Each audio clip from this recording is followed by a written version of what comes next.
The ILS. What is it, how does it work, and how do you fly it? Answered in 180 seconds or less. What is it? The ILS is short for Instrument Landing System. It's a radio navigation aid that allows aircraft to land even in very bad visibility, relying on its instruments to guide it down.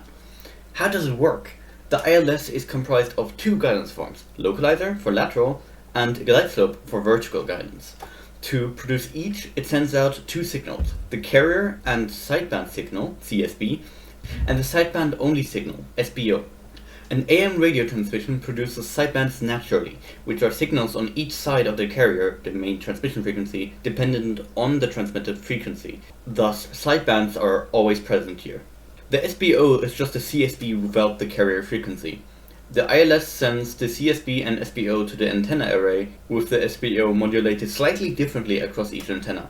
Each side transmits a different SBO signal, the left side transmitting the 90 Hz and the right side transmitting the 150 Hz side bands. Because of the nature of transmission, the two SBO signals cancel each other out closer to the runway centerline, leaving only the CSB at zero. The farther you fly to one side, the stronger the SBO gets. Since the other sideband is still received, a receiver depends on the difference in received strength to decode the ILS signal.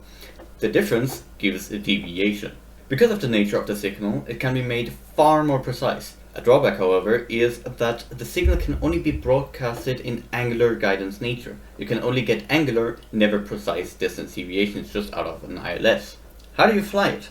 Before starting the approach, obtain your required sync rate. Get your approach ground speed and then obtain your sync rate by approach angle.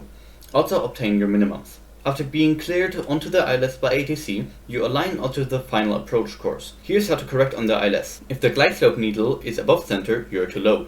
If it's below, you're too high. If the localizer needle is to the right of center, you're far left. If it's to the left, you're far right. Now, as the glide slope needle starts lowering, wait for it to almost reach center and start your descent at calculated sync rate to catch the glide slope bang on. Now use deviations of up to 300 feet per minute to adjust. Use small, up to 5-degree lateral angle corrections to adjust on the localizer. Make smaller corrections the closer you get because of the angular nature. Once you're at minimums, verify you have runway in sight. If not, go around. Otherwise, you're looking good. And because you stayed, you can now answer questions about